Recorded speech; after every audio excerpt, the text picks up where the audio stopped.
श्री गोपियाँ परम भगवान के भाव में डूबी हुई हैं।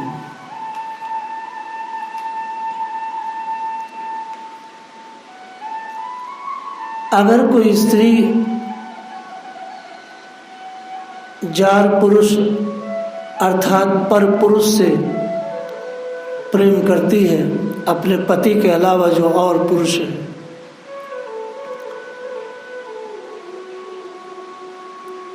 तो पर पुरुष उस स्त्री को अंदर और बाहर से हमेशा जलाता रहता है,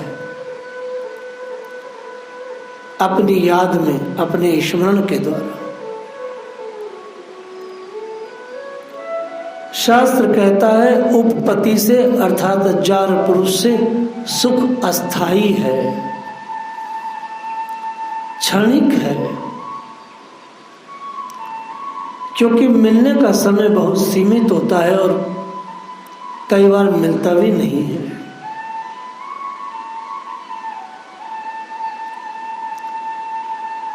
भगवान ये सब चीजें गोपियों से कह रहे हैं।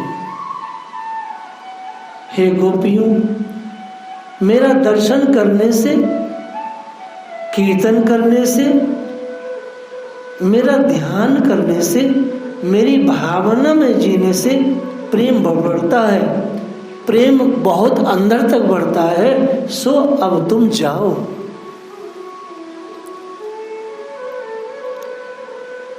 भगवान कह रहे मेरा दर्शन करने से, मेरा कीर्तन करने से, मेरी भावना में जीने से प्रेम बढ़ता है, इसलिए अब तुम लौट जाओ और इस तरह से मेरी भक्ति करो। लेकिन यदि देखा जाए, ध्यान से सुनो, वास्तविक अर्थ इस भगवान के वाक्य का कुछ और है, इस श्लोक के का तात्विक अर्थ कुछ और है।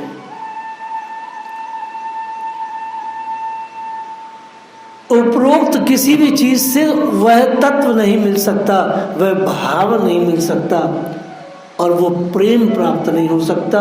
प्रेम बढ़ेगा भी नहीं, प्रेम बढ़ता है भगवान के पास रहने से।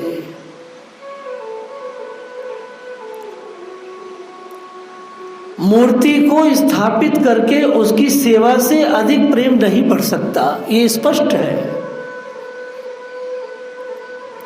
हम लोग देखते हैं हर वर्ष लोग दुर्गा की और गणेश की मूर्तियां स्थापित करते हैं और 10-12 दिन बाद उन मूर्तियों को नदियों में, नालों में और समुद्र में खत्म कर देते हैं। उनसे प्रेम नहीं बढ़ता। हम देखते हैं मंदिरों में जाकर के भी भगवान की मूर्तियों से लोग उतना प्रेम नहीं कर पाते। और ये सारे मंदिर जितने भी हैं, ये अब व्यवसाय का अड्डा बने हुए हैं। यहाँ भक्ति कहाँ है?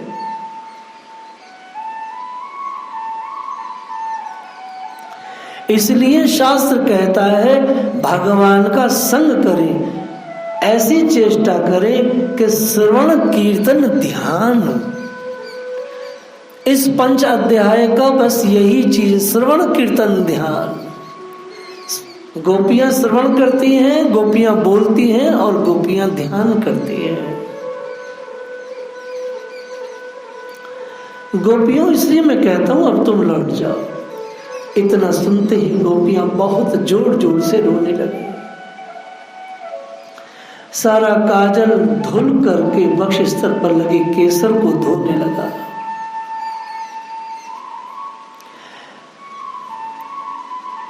प्रथम दृष्टया ऐसा लगता था कि गोपियों के द्वारा अधर्म हो रहा है। श्री भगवान उन्हें अधर्म करने से रोक रहे हैं। ये बातें अल्पज्ञों की है, यह बातें आर्य समाजियों की है, यह तत्वज्ञानी और ज्ञानियों की नहीं है। ज्ञानी समझ सकते हैं कि भगवान स्वयं बुलाए हैं वेणुनाद करके, और गीता जी का सार भी यही है। भगवान ने स्वयं वेणुनाद करके उन्हें बुलाया है। भगवान गीता जी में भी कहते हैं मुझे पूजो, नमस्कार करो, मेरा ध्यान करो। और सबसे अंत में भगवान गीता जी में कहते हैं सबको छोड़ करके मेरे पास आ जाओ। इसका अर्थ क्या है? ये प्रारंभिक भक्ति है। आरंभिक भक्ति में क्या करना है? आरंभिक भक्ति में मूर्ति की स्थापना करनी है, भोग लगाना है, प्रसादी पानी है। आरंभिक भक्ति में भगवान का स्मरण है, आरंभिक भक्ति में ध्यान है, आरंभिक भक्ति में कथा कीर्तन है, आरंभिक भक्ति में नमस्कार है। और लास्ट में भगवान कहते हैं यह सब जब बहुत अच्छे से आप कर लो तब आप सर्वधर्मान परित्याज्य मामेकं शरणं व्रज, अब मेरे पास आओ।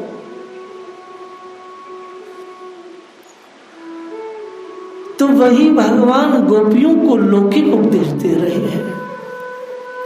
जिन भगवान ने अलौकिक उपदेश अर्जुन को रण क्षेत्र में दिया, सर्वधर्मान परित्यज्य, वही दिव्य भगवान श्री गोपियों को संसारी उपदेश दे रहे हैं। जाओ पति की सेवा करो, बच्चों की सेवा करो, गायों की सेवा करो। भगवान सामाजिक उपदेश दे रहे हैं।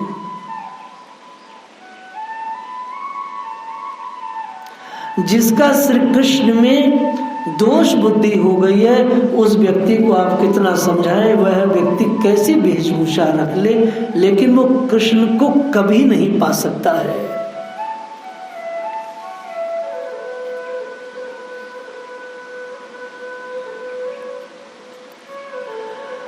भगवान को गोविंद भी कहा गया है। इसके दो अर्थ होते हैं, गो माने गाय के भी होते हैं और गो माने इंद्रियों के भी होते हैं। भगवान इंद्रियों को आह्लाद देते हैं, अर्थात जो व्यक्ति कृष्ण से जुड़ जाता है वो संपूर्ण आह्लाद में रहने लगता है।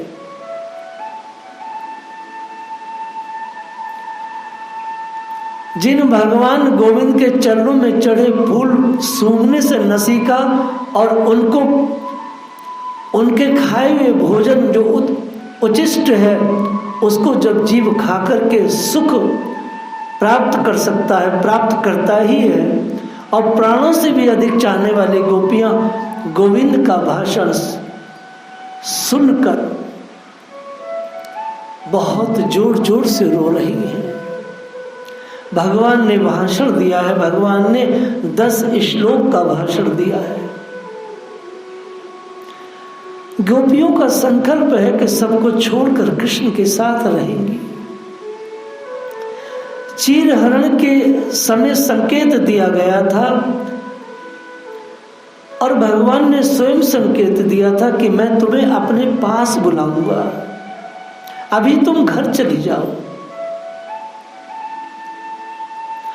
जिस दिन से चीर हरण हुआ था उस दिन से लेकर आज पर्यंत यह गोपियां अब सिर्फ कृष्ण की थी, इसके अलावा किसी की नहीं रह गई थी। अब उन्हें कोई भय नहीं लगता था, अब उनको कोई लज्जा नहीं थी, अब उन्हें किसी प्रकार का संकोच नहीं था। लेकिन आज जब श्री कृष्ण के बुलाने पर वह आई तो उन्होंने श्री कृष्ण के मुख से अपनी उपेक्षा को जब सुना तो वो अवाक रह गई और दुख के समुद्र में डूब गई। हे कृष्ण, ये हाथ अब किसी की सेवा नहीं कर सकेंगे, ये आंखें अब किसी को देख न सकेंगी। निश्चित सबसे बड़ा अनिष्ट तो यही है कि श्री कृष्ण का साथ नहीं मिल रहा है, या श्री कृष्ण का स्मरण नहीं हो रहा है, या श्री कृष्ण का नाम अच्छे से नहीं लिया जा रहा है। इससे बढ़कर के कोई अनिष्ट नहीं है। भगवान ने कहा गोपियों से, क्या ब्रज में कोई अनिष्ट तो नहीं हुआ है? आचार्यों ने कहा है अनिष्ट तो सबसे बड़ा यही है कि आपके साथ नहीं मिल पा रहा है, आपके साथ रहने को नहीं मिल रहा है। अच्छा एक बात बताएं,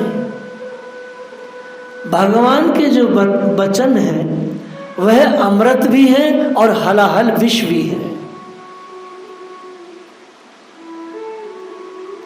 भगवान के वचन दोनों तरह से काम करते हैं। वह हलाहल विष जैसा काम भी करते हैं और अमृत जैसा काम भी करते हैं। जबकि वचन एक जैसे और धर्म से स्निग्ध है, धर्म को की स्थापना करने वाले हैं, लेकिन सामने वाले व्यक्ति को कभी हलाहल लगता है और कभी अमृत लगता है। गोपियों को भगवान के वचन हलाहल विष लग रहे थे। इस पर स्मरण करते हैं द्वारका लीला का एक बहुत ही सुंदर सा दृष्टांत है।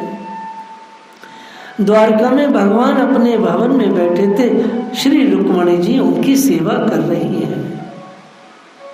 भगवान ने देखा मेरी प्रिया कितनी सेवा कर रही है, कितनी सेवा करती है, और सेवा के बाहर से भगवान दबे जा रहे थे। श्री रुक्मणी जी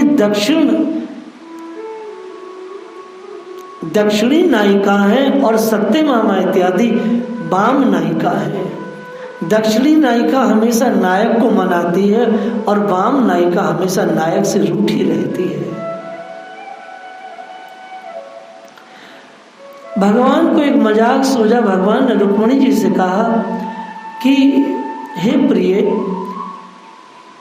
तुम्हें इतने अच्छे अच्छे राजा मिल सकते थे, मिल जाएंगे, तुमने मुझसे विवाह क्यों किया?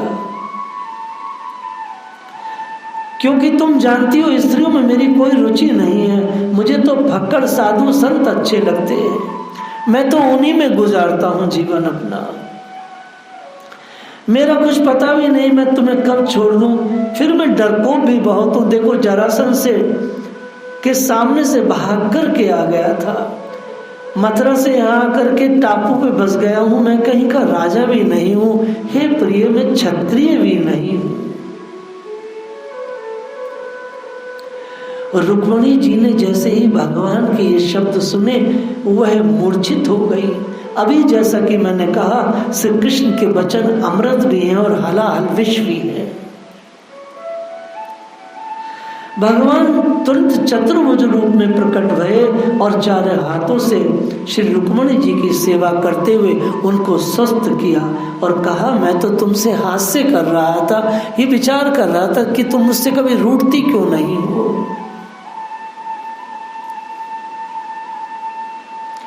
श्री रुक्मणी जी ने कहा, ठीक कहते हैं नाथ, आप तो आत्मा राम है, लेकिन हम आपसे प्रेम करते रहेंगे, इतनी कृपा बनी रहे।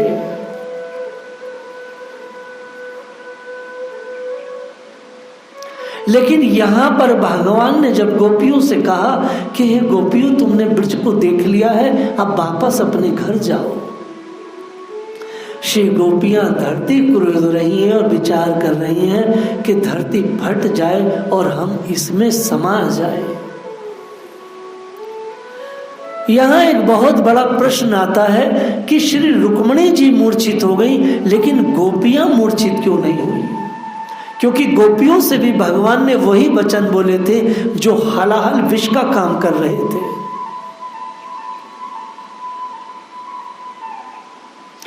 श्री गोपियां इसलिए बेहोश नहीं हुई थी, आचार्य गण ऐसा कहते हैं, क्योंकि अभी तक उन्होंने अपनी आशा को नहीं छोड़ा था, परंतु रुक्मणी जी ने अपनी आशा को छोड़ दिया था। क्योंकि भगवान के मुंह से निकला है, कदाचित अब ये मुझे त्याग चुके हैं, अर्थात त्याग दिया है, इसलिए वो मूर्छित होती। आचार्य सुखदेव कहते हैं, गोपियां मूर्छित नहीं हुई, गोपियों ने भक्ति के लिए संघर्ष किया। गोपियों ने श्री कृष्ण की प्राप्ति के लिए संघर्ष किया।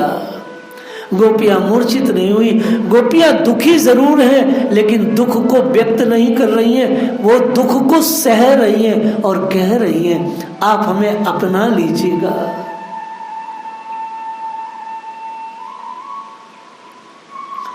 ऐसा लगता है मानो सुखदेव जी कथा देख रहे हैं, वह चलचित्र भगवान के सब उनके सामने चल रहे हैं।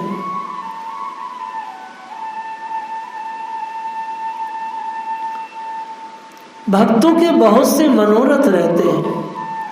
साधारण भक्तों के मन में अनेक अनेक प्रकार के मनोरथ रहते हैं, वह भक्ति करते रहते हैं लेकिन मनोरथ भी रहते हैं। परंतु गोपियों के मन में कोई मनोरथ नहीं है। उनके पास तो एक ही मनोरथ है, एक ही कामना है, कब कृष्ण को वो पंखा झलेंगी, कब श्री कृष्ण के चरण दबाएंगी, कब उनकी सेवा करेंगी, कब उनको बनमाला पहनाएंगी, कब उनको और उनके सुख के लिए कार्य करेंगी। कुछ देर रोने के बाद गोपियों ने अपने हस्त कमल से अपने आंसू पोंछे। आज जीवन में पहला ऐसा दृश्य था, ऐसा पहला अवसर था, श्री कृष्ण ने उनके आंसू नहीं पूछे, न ही परिश्रम की कुछ बूंदे जरा सी अगर गोपियों के कपोलों पर आ जाती भगवान स्वयं पूछते थे। लेकिन आज प्रियतम को क्या हो गया है, कभी कभी अत्यधिक प्रेम के कारण क्रोध भी आ जाता है।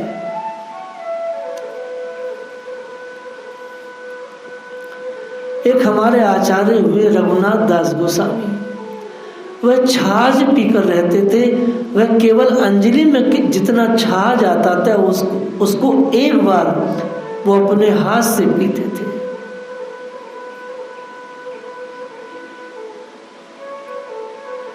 एक बार भक्तों ने उनसे आके कहा कि आप हमारे गांव आइएगा, वहां एक पेड़ है, उसमें कुदरती दोने बन जाते हैं, उसमें पीना आपको बहुत अच्छा लगेगा।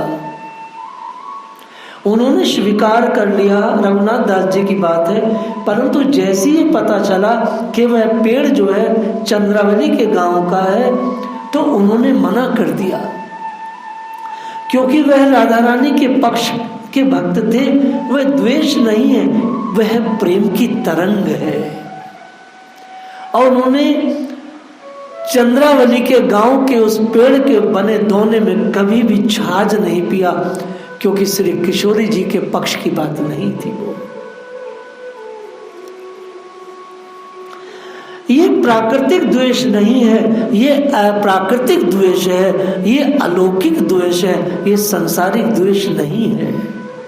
संसार के द्वेष में और भगवान के प्रति जो द्वेष होता है, जो प्रेम वाला है, उसमें और इसमें आकाश पाताल का अंतर है।